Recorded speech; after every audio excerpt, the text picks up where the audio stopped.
QuakeCon is long behind us, and for the last couple of weeks I've been scrutinizing the reveal footage of Doom Eternal. So here goes. 3 demos were shown, with the first 2 being set on Earth. id Software is insisting this is not a Doom 2 reboot, but the game was called Doom 2 Hell on Earth, so this is clearly a theme they wanted to revisit. What immediately excited me from the very start was how open and expansive the environment was. Doom 2016 broke out of the narrow, claustrophobic layouts of Doom 3, and now Doom Eternal is poised to take us even further, with maps that will likely eclipse the scale of even the original games. The Earth setting reminded me of Doom 2's Industrial Zone, what with its hazardous pit in the middle, lots of verticality, and various explorable buildings. It's a perfect blend of cyberpunk, apocalyptic, and demonic themes, and accomplishes what any good game should. It makes you genuinely interested in exploring every nook and cranny. The third demo was set on Phobos, the setting of the first episode of the original Doom, and a reminder that demon-infested off-world facilities are still a prerequisite for the series. It looks a bit more focused and organized than the UAC levels in Doom 2016, and establishes its own look and feel.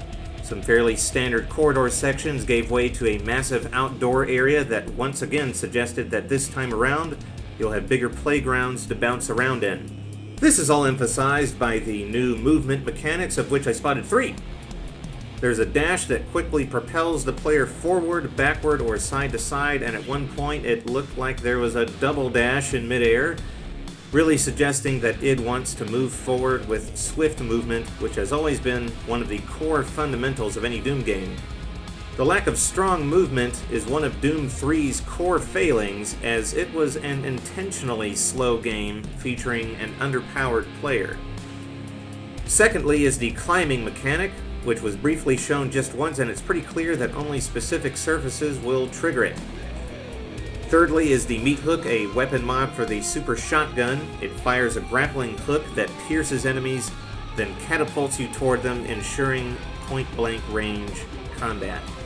It also serves as a secondary function as a means of pulling the player across massive lava pits, so what we have here is a tool which is used both for movement and combat, and although grappling hooks were introduced all the way back in Quake 1's multiplayer, this is the first time it's been seen in a Doom game.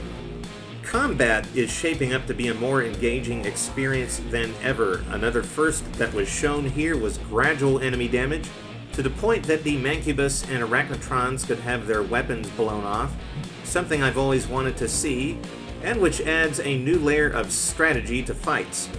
The way a monster will get shredded to bits seamlessly blends in with glory kills, a number of which make use of the Doomslayer's fancy new blade, something that, along with the shoulder-mounted flamethrower, feels a bit like the Predator. Might seem silly to use gore as a selling point, but feedback is important. The player needs that sense of satisfaction when slaying a baddie, so this is just a logical progression of what came before. On the topic of enemies, let's talk for a minute about the Archvile. He was a regular encounter in Doom 2, but here seems to be presented as a boss. It'll be interesting to see how a one-off fight with him is handled, especially given the weird lightsaber sword the Doomslayer is wielding at the start of the encounter.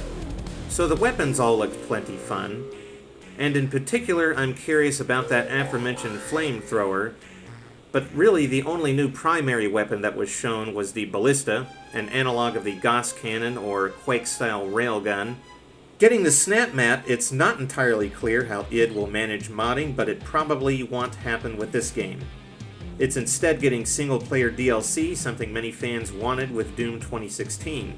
Executive producer Marty Stratton has stated that while their modern engines are a bit too titanic for community offerings, there are plans to make the tech more mod-friendly in the future.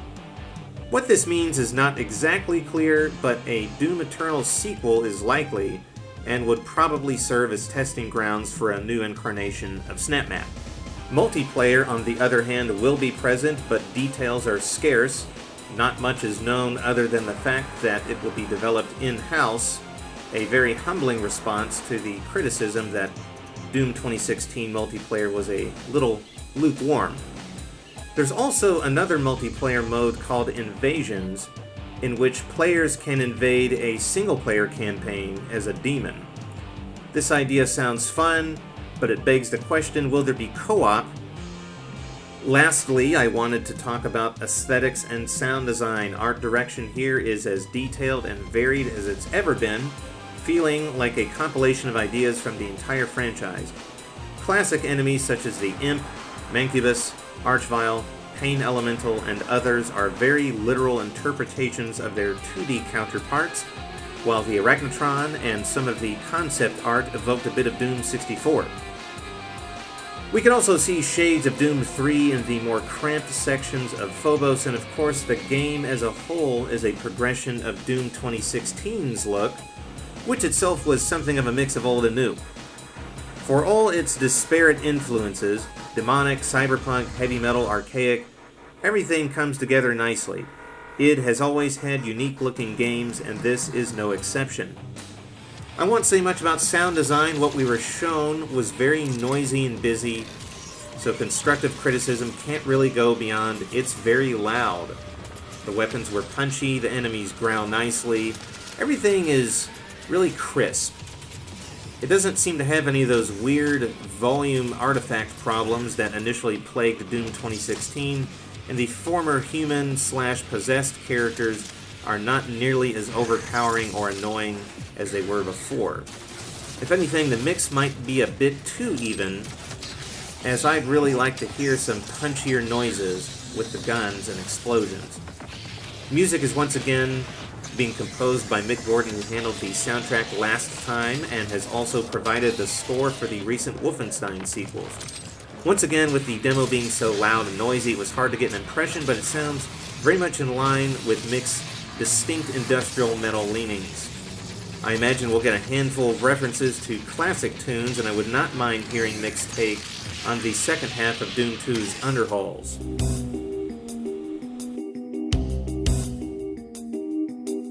Doom Eternal is shaping up to be another classic. Everything presented here feels like Doom, with everything that's great about the series being expanded on. More exploration, more enemies, more weapons, and a bigger overall scope.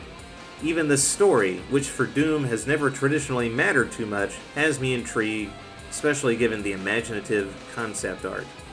Doom Eternal is set for a 2019 release on PC, PS4, Xbox One, and the Nintendo Switch.